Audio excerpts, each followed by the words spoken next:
लाजपत नगर सामुदायिक केंद्र, जहां पर जनसंख्या नियंत्रण कानून को लेकर हज़ारों की तादाद में लोग इकट्ठा हुए हैं और ये अनशन कब तक चलेगा, आइए जानते हैं। मैं नरेश वर्मा, कालचक्र न्यूज़, गाजियाबाद। चर्चा करें कि आज देश के सामने सबसे बड़ी चुनौती बढ़ती मुस्लिम जनसंख्या है और इसके क्या क्या नुकसान हैं। हम देश की जनसंख्या बढ़ाने के हक में नहीं हैं, लेकिन असामाजिक रूप से, असंतुलित रूप से जो जनसंख्या बढ़ रही है, जो हिंदू एकता ताकत को कमजोर कर रही है, वो मंजूर नहीं। इसी पर चिंतन करना है। ये सिलसिला शुरू हुआ था संजय गांधी जी, उनकी बुद्धि में आ गया था, आज वो दुनिया में नहीं, उनके दिमाग में घुस गया। जानते हैं हम सभी नसबंदी के बारे में, बहुत कुछ कहना नहीं है, लेकिन हम जामा मस्जिद पर जहां कोई हाथ नहीं लगा सकता था, वहां बुलडोजर चल रहा था, उसको मरवाने के पीछे भी किसका हाथ, ये भी हम जानते हैं। जब जब हिंदू एकजुट होता है, जैसे ही केंद्र की सरकार ने तरह तरह के कानून लाने का अपना कमिटमेंट जाहिर किया, दूसरी तरफ से एक बयान आया एक मुख्यमंत्री का कि हर प्रदेश में जातिगत जनगणना होनी चाहिए।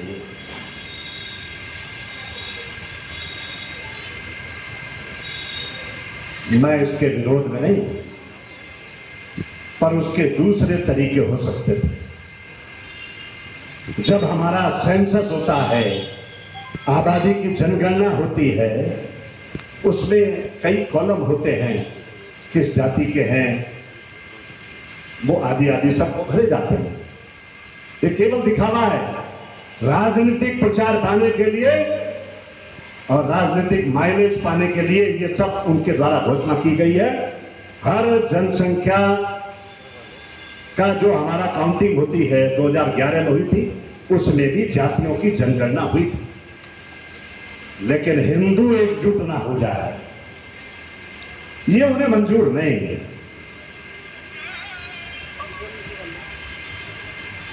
हमें समझना पड़ेगा, बहुत गंभीर स्थिति है।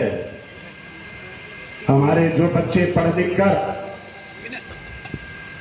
बॉम्बे, हैदराबाद, बेंगलोर, बड़े बड़े शहरों में या बाहर चले गए हैं, मैं तो केवल एक दुआ करता हूं भगवान से और कहना चाहता हूं कि भैया दो को छोड़ दियो, बाकी कहीं शादी कर लियो, सब मंजूर है, हिंदुओं में कहीं शादी कर लेना। अब ये तो टूटना ही है, अब ये बहुत दिनों तक रहना नहीं है, क्योंकि आपके बेटे बेटियां भागने के निकल गए, अपने पैरों पर खड़े।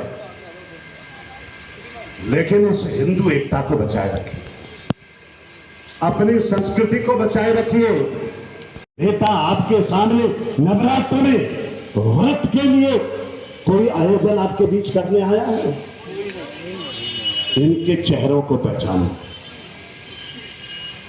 इनके चेहरों को पहचानना है और अपने लक्ष्य को केंद्रित करके। गंगा समाधान फाउंडेशन के द्वारा 29 तारीख को NH चेन्नई को लेकर और हजारों की संख्या में बहन भाइयों ने वहां अपना प्रदर्शन किया था, लेकिन सरकार ने उसे जिस गंभीरता से लेना चाहिए था, उस गंभीरता से ना लेकर उस प्रदर्शन और आंदोलन को तोड़ने की कोशिश की। पहले तो उन सबको पानी की बौछार करके वहाँ से तितर बितर किया और बसों में भरकर वो पुलिस लाइन ले गए। उसके बाद 30 तारीख की सुबह यहाँ छोड़ गए। ये आज का प्रदर्शन नहीं है, ये 10 साल से ये धरना प्रदर्शन चल रहे हैं हमारे। और जनसंख्या समाधान फाउंडेशन केंद्र सरकार से लेकर राज्य सरकारों तक अपनी बात लगातार पत्राचार के माध्यम से और व्यक्तिगत मिलकर कहता रहा है। हम देश की आबादी बढ़ाने के पक्ष में कतई नहीं हैं, लेकिन हम ये चाहते हैं कि देश में चाहे कोई समाज हो, कोई धर्म के लोग हों, 2 बच्चों का नियत कानून सब पर समान रूप से लागू होना चाहिए, ताकि देश की बढ़ती जनसंख्या पे नियंत्रण पाया जा सके। तो ये अनशन जो है कब तक जारी रहेगा? देखिए, आज 6ठा दिन है और हमने सरकार को कह दिया है और पत्र भी जा चुके हैं कि जब तक इस पर कोई ठोस कार्रवाई उत्तर प्रदेश सरकार और केंद्र सरकार नहीं करेगी, तब तक ये आमरण अनशन जारी रहेगा। अभी 6 दिन से अनिल चौधरी जी जो राष्ट्रीय अध्यक्ष हैं, वो इस अनशन पर केवल पानी पी के 6 दिन से बैठे हुए हैं। लगातार उनकी तबीयत बिगड़ रही है। उसके बाद भी कार्यकर्ताओं की एक बहुत बड़ी लाइन है, जो इनके बाद अगर ये अस्वस्थ होते हैं तो इनके बाद वो भी आमरण अनशन पर बैठेंगे। जहाँ तक भी जो भी जिस रूप में लड़ाई लड़नी पड़ेगी, उस लड़ाई को लड़ा जाएगा। हम देश के लिए लड़ रहे हैं, बहुसंख्यक हिंदू समाज के लिए लड़ रहे हैं, उसके भविष्य के लिए लड़ रहे हैं।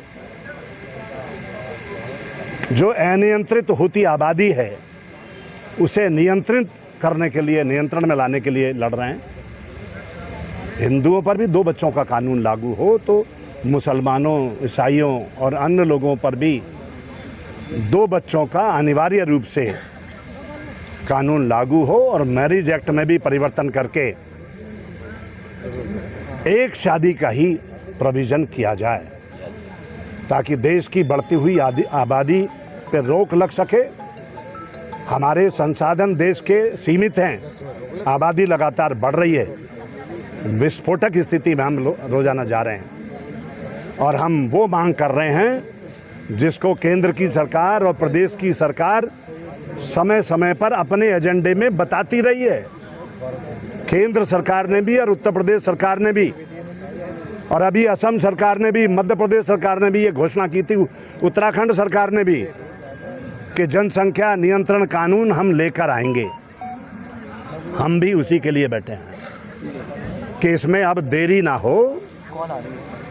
देश पर जो जनसंख्या का भार लगातार बढ़ता जा रहा है, देश के संसाधनों पर जो जनसंख्या का भार बढ़ रहा है, उसको कम करने की आवश्यकता है। ये देश के हित में है। जनसंख्या नियंत्रण कानून को लेकर आप क्या कहना चाहते हैं? देखिए, देश को गृहयुद्ध से बचाने का एकमात्र उपाय है जनसंख्या नियंत्रण कानून।